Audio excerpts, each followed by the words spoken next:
Everyone pretend podcasting isn't boring.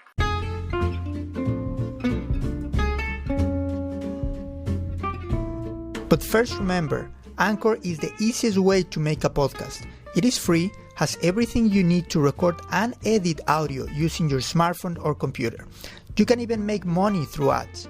With one click, your content goes to Spotify, Google Podcast, Apple Podcast, and many other platforms. So download the Anchor app or go to anchor.fm. That is ANCHOR.FM and start today. Now, let's turn around to our chat.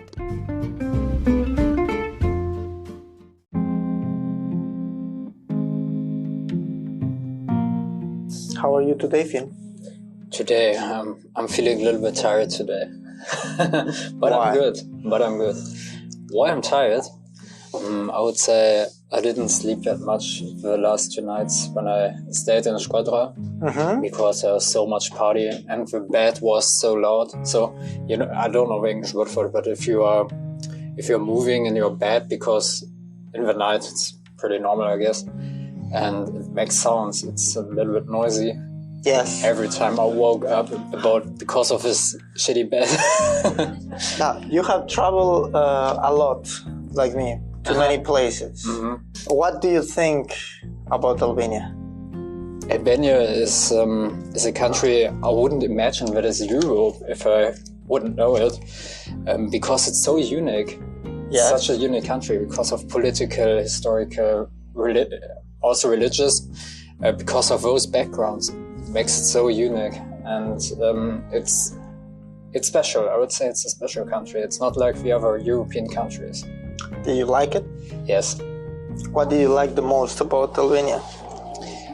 How helpful the people are and how we're living together in peace.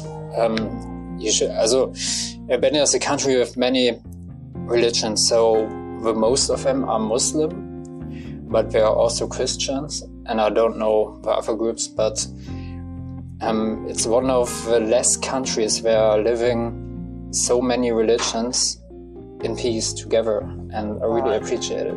Yeah, it's definitely an interesting country. Many people, when I came here, many people didn't even know Albania.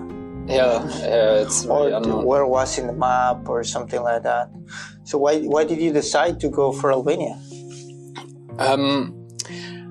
I love to visit new countries. I've never been there before because I would say I'm an explorer. I like to figure out new countries, and I really love countries who are unpopular.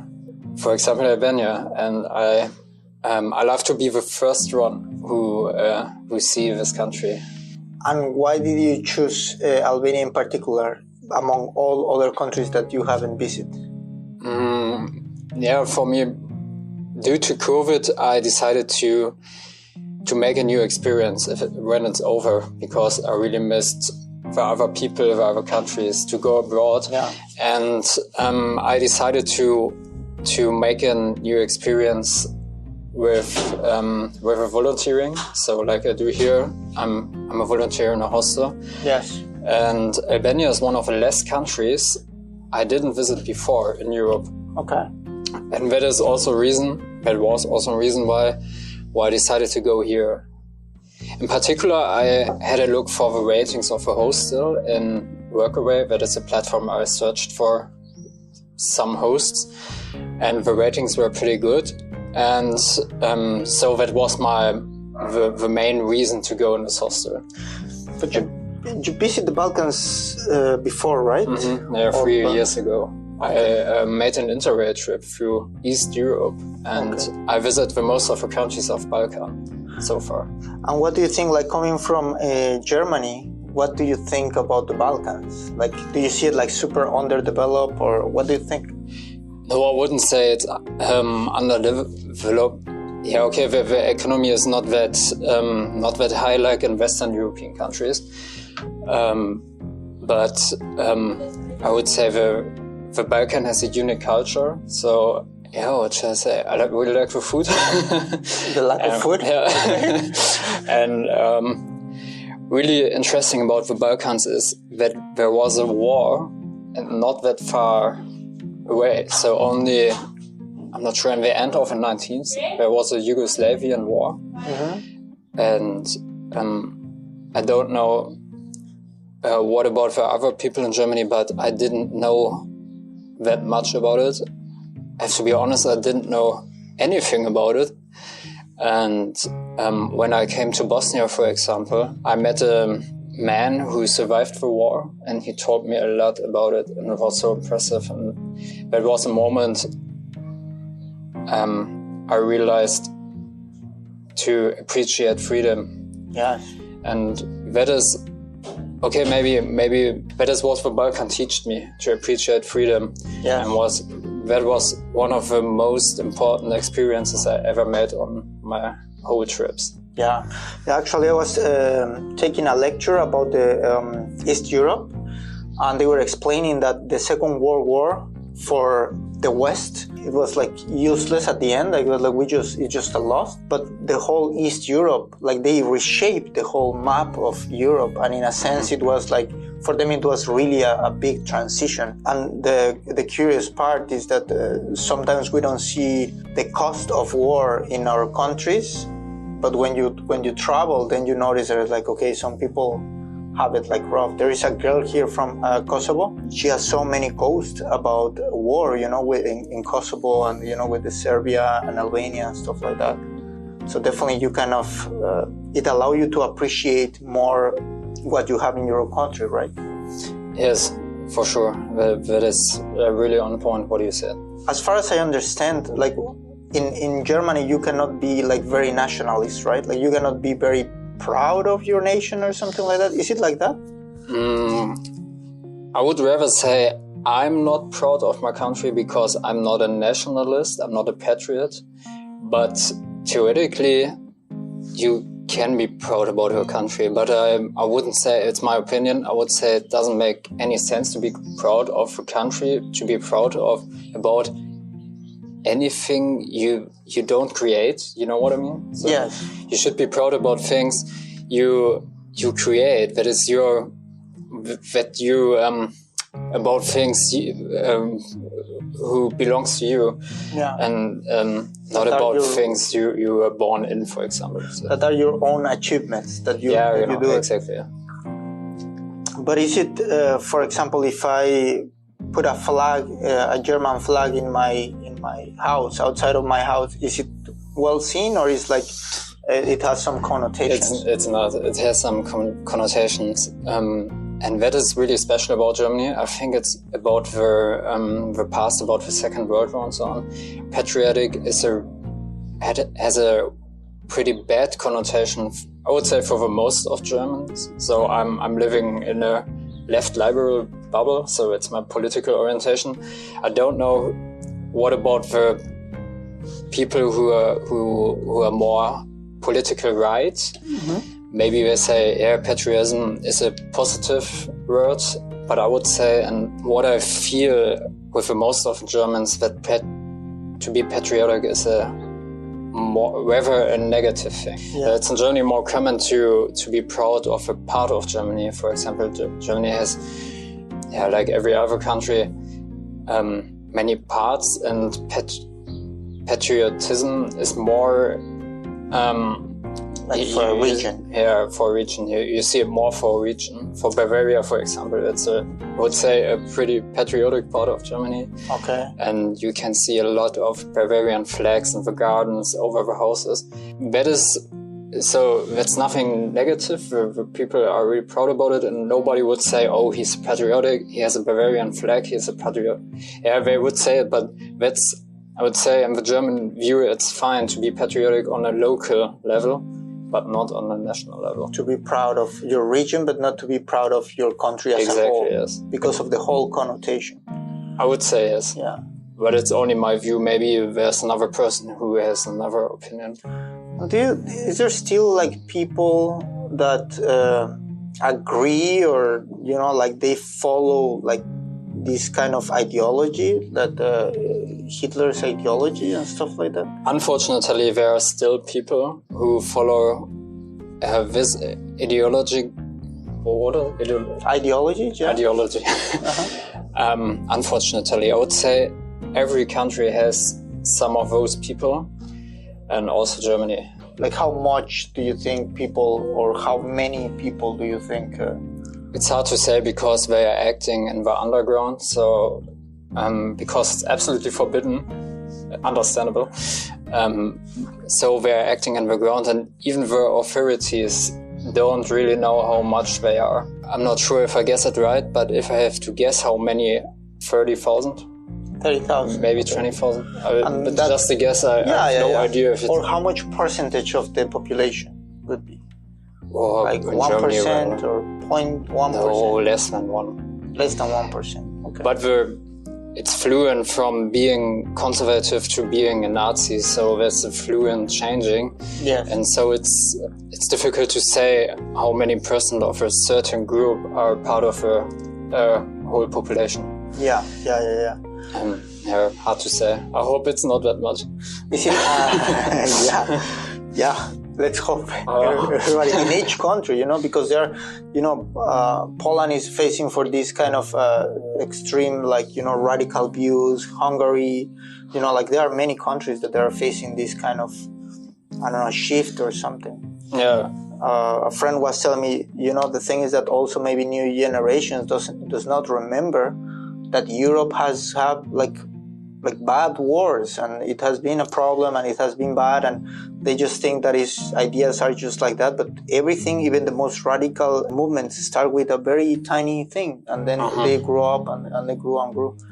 So I kind of get it. I don't know if in Germany it's a taboo. I don't know if it's okay to talk about that, or if it makes you feel uncomfortable. It is really important to talk about it. It's one of the worst topics, one of the saddest topics in the world, but therefore it's really important to talk about it to defend the case that it could happen again. Historical education is so important, especially in that case, and so we should talk about it. And how is it seen in schools? They teach you about it. What they teach you in the Second World War? Yeah, a lot. So it's obligatory that you learn, I would say, at least 1 year or more about the Second World War, about the Holocaust. So the historical education in school is, I would say, good, but it also depends on the region of Germany, because it's a federal country and every region has its own strategy of education. They can make their own plans, but I would say about the Second World War, the education in Germany is the same, and it's they teach us a lot about it. For example, we visit one time a concentration camp, so the monument, of course, and it's in a negative way impressive, and it's so important that everybody, particularly every German, visited one concentration camp monument at least one time in their life. There was also in the lecture that I was taking, they were saying that Austrians convince the world of two very big lies. I don't remember the name of the composer, but basically in the lecture they were saying they convinced the world that Hitler was German, and the composer, that I don't remember his name, it was from Austria, but that actually was the other way around. Was he from Austria or what, not from Austria? What they teach you in school? Adolf Hitler was born in Austria, but the thing is that the Germans voted him for, for the leader. And so it doesn't matter where he was born. Mm-hmm. It's only the Germans' fault. Yeah. That's something like the Second World War, the Holocaust happened. And now, how do you see the German culture? Is it still present in the daily life like this, or is more like something that they teach you in school, but then you just know that is important, but then you kind of try to not touch that topic again? It's difficult to say, because it depends on every person how much information do you want to get. So I wouldn't say it's present in the daily life, because when you walk around the cities, there's not a monument about it every corner. But you can see it in the daily life otherwise. For example, what we talk about there's no patriotism in Germany. It has a negative connotation. Or the government save a good relationship to Israel because it was some kind of result of a Holocaust. Many Jews were refuging to Israel. Yeah, I would say those are, for example, 2 points you can see the results of what happened, of a historical education. And it's interesting because it has, like, when I was in Berlin and in Germany in general, there are so many things to see about the Second World War, but also I think that sometimes for tourists that they concentrate in that, and there is also another culture and another part of Germany that is also really beautiful and very interesting, and also, of course, the clubs in Berlin and having fun and the techno scene and everything. So I don't know how they balance this. It's interesting. The balance between the sad past and to make party, to celebrate the life. Yeah. So it's important to remember what happened, to see the fact in his face, but it doesn't defend us to have I would say, normal life. Okay. Yeah. In a way, you didn't need to move on in a way, right? Not forget, but also not stop, right? Okay. So it's more important to judge the murders of the Second World War if they are still alive, but there are a couple of murders of the Second World War alive. It's really important to judge them, to arrest them. That is the thing you should handle the past, you should act with the past. You can remember, but on the other side, make party, create a normal life. I would say that is a good balance. Do you think that because of the past, or just because that's like a German culture? I just feel that there is a lot of freedom, at least in Berlin. Why do you think that there is so much freedom? Like, I just feel that it's like a place where, I don't know, like you can see everything. Like you can see a lot of things that you don't see in other places, and it's so vibrating. Well, for example, I would say definitely like the Kit Kat Club. For the people that don't know, the Kit Kat Club, basically it's a club that people can get naked there. They can have sex there. I've seen people like getting drugs there and just like having fun. But what is curious is that they close the nightclub, I would say, like they close it for some hours and they take out your phone. Like if you have your cell phone there, they take it out. So you cannot take pictures, or you should not take pictures. And I just see like this explosion of, I don't know how to explain it. Maybe like a cathartic movement of, maybe it's also part of this techno scene that is just like, like vibing and something like that. I don't know. Yeah, it's important to know that Berlin is a pretty progressive place, but not, Berlin is not every part of Germany. So there are also really conservative places. But I would agree, Germany is all in all a pretty progressive, tolerant country. It's interesting, right? Because it's very different than other places. Okay, it's a big city, so big cities are usually more progressive, like Budapest in Hungary, also a good example. Yeah. Or Krakow in Poland. Krakow, yes. I would say that is the main reason why Berlin is so progressive. Yeah. And I just have the feeling that it's like, I don't know if there is a lot of feelings like boiling inside of them or something like that. That is just like, it's cathartic. It just explodes, and the music and drinking and stuff. I wouldn't say maybe it's not a reminiscence of history, but maybe the life that they have or you have that is like more like serious and all the time serious. And then when you go party and you go to a club, you really like kind of let yourself go. Would you say the Germans are more serious than other nations? What is your... To be honest, I really like German people.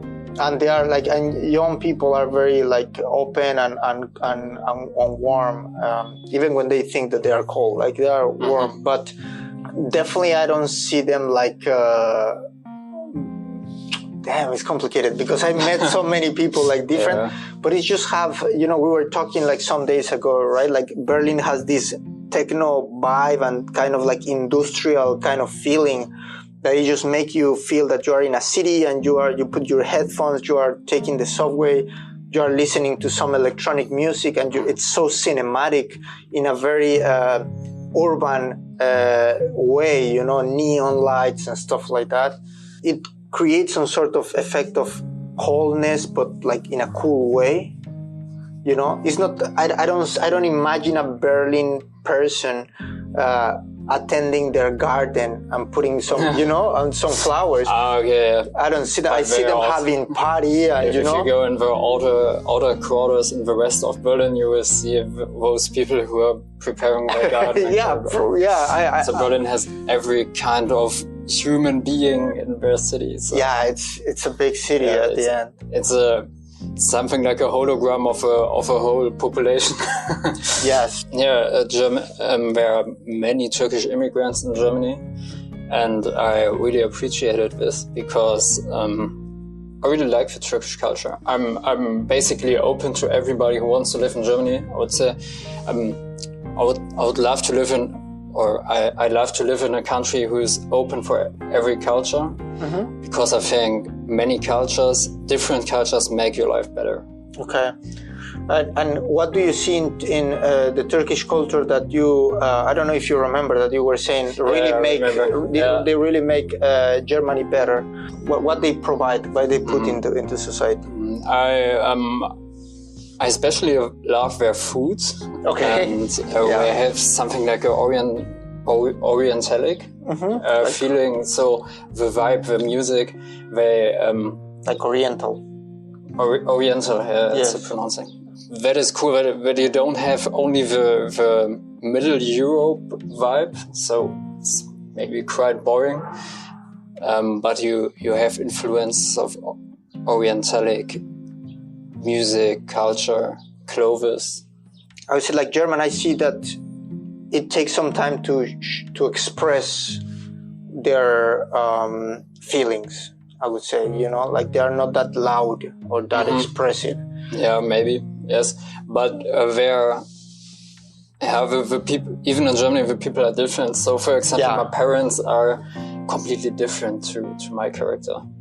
So how are they? My parents are more explosive, more loud, what you said, so loud, and are not that cold like me. Okay. I'm more calm. I prefer to act in the defense, so I'm not the guy who is starting a conversation. You're more reactive. Yeah, reactive and pragmatic. My parents are more emotional, and so not the German stereotype, for example, but there are also Germans are. But I know what you mean. So even in Germany, there are some stereotypes about some parts of Germany. Okay. And for example, the stereotype you had about Germany, what do you say, serious and cold more? Yeah. In Germany, you usually say it about people from the north of Germany, and so there are also stereotypes. So inside of Germany, there are some, for example, the people from Cologne. So in the rest of Germany, where the typical stereotype is that they like to make party, they are always in a good mood, and so the stereotypes you have about the whole world, you have even inside of Germany. And I would say it's funny to talk about it, but you shouldn't take it too serious. Yeah, okay. They are not true. Even inside, like even inside you have it, but also each individual is different, right? Like for sure. Yes. Okay, I get it. So we have been talking about how much you have traveled, and I think that has some relation with your passion for maps. How did that start? Since ever. Even when I was a little child, I was so interested in geographic maps and landscapes and cities, all about geographic. You really kind of study the maps and study where each places are. When I'm home and I have time, I love to open Google Maps and search for random cities, landscapes all over the world. Okay. And it's crazy. And do you think that passion drive you to choose your career? Which, by the way, what is the exact name of your career? I will start a job on 1st July, and the official name of the job is Junior Project Engineer.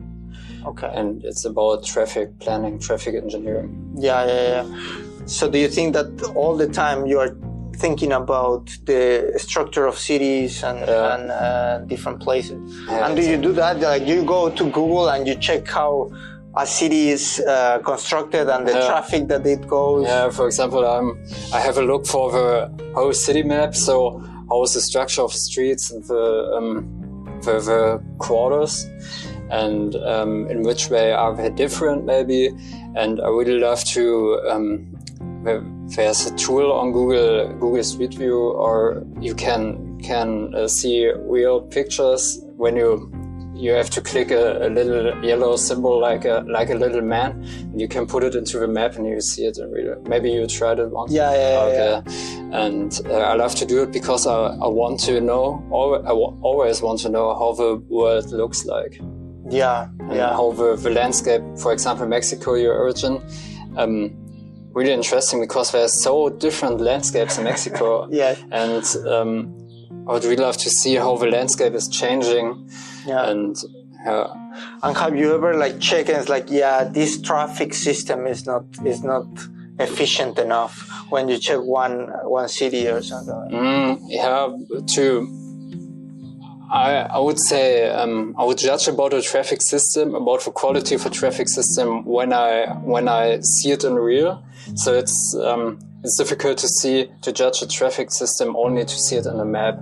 Because if I would see a traffic system in Tirana here in Albania, I would say on the first view it would look okay. So but when you see it that the buses are always inside a traffic jam, that is a point why it's not working. In a scale of 1 to 10, 10 being the best, in which point you will place Albania in the traffic system, if they are efficient or not? Yeah, there are different points. So, for example, I would say an advantage of Albania's traffic system is that it's only focused on buses. There's no rail track. But you can reach every village by bus. So you can reach every village. So that is a good point. But the rest of the organization is pretty bad, I would say. And if I should give a mark from 1 is bad, 10 is good. Yeah. 2. Oh my God! So it's really every bad. bus is over full, and they are always inside of a traffic jam, and the bus terminals are pretty unorganized. You cannot see the name of the station, or at least where the station is located. So I don't want to judge, but it's a beautiful country, but the traffic organization is so bad. Okay. And how would you rate Germany, just to give me an idea, from 1 to 10? 8. Germany is too focused on cars, so should be more developed to public transport service. But all in all, the traffic system is really good, so you can nearly reach every part. Okay, some villages who are located pretty far away are difficult to reach, where there's only a bus running 3 times per day. That is bad, but I would say the most of the population has a really good connection to the public transport service, and so I would say Germany has It's incredible how you talk about it, because it looks like you really pick the profession that you really love. Like, it looks like for you it's a passion, right? Mm-hmm, yeah, absolutely. I don't know, like I didn't even knew that profession existed. How did you find it? Yeah, good question. I never searched for it. So it was just clear. I searched for some study courses, study degrees. And so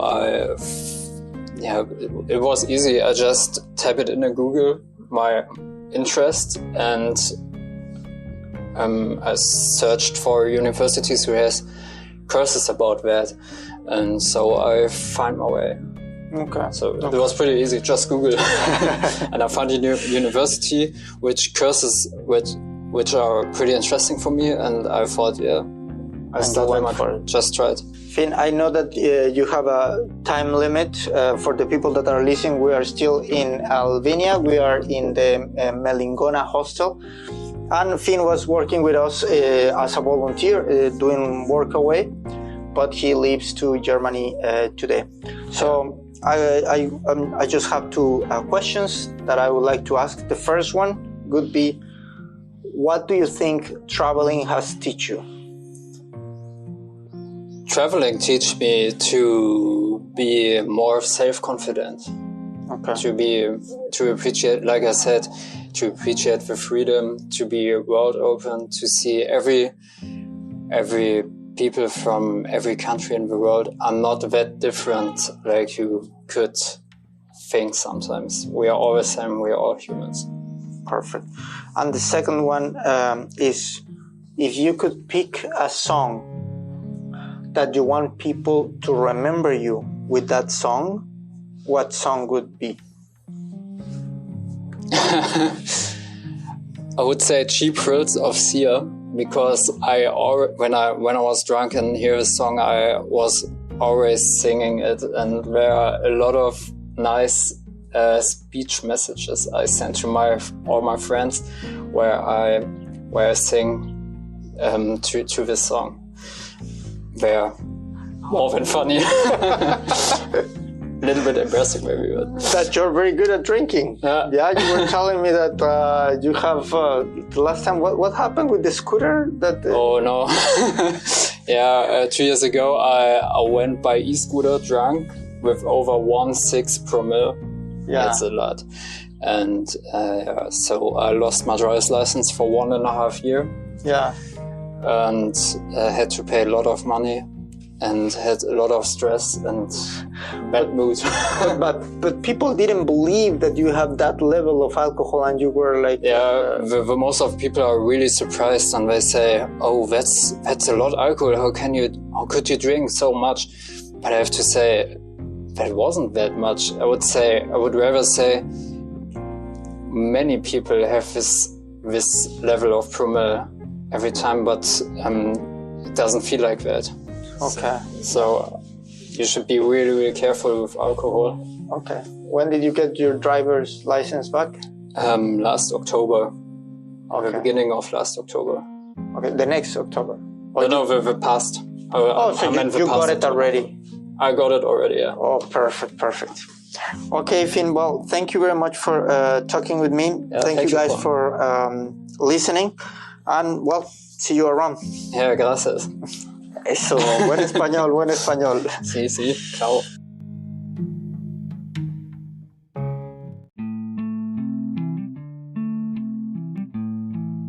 So, what do you think about today's episode? Don't forget to share your thoughts answering the polls and questions in the Spotify version of this podcast. Remember that in the description there are links to the interviewee song. You can also listen to the Spanish version of this podcast with different guests, or listen to it into different platforms. If you want to watch videos about my travels to different countries, visit my YouTube channel. You can also support me in my Patreon, Buy Me a Coffee, or Anchor page. In all of them, my username is Juan Around. In Facebook, Instagram, TikTok, and in all social networks, you can also find me as Juan Around. All links are in the description of this episode and in the description of this podcast. Subscribe and share. See you around. Your booze mean nothing. I've seen what makes you cheer.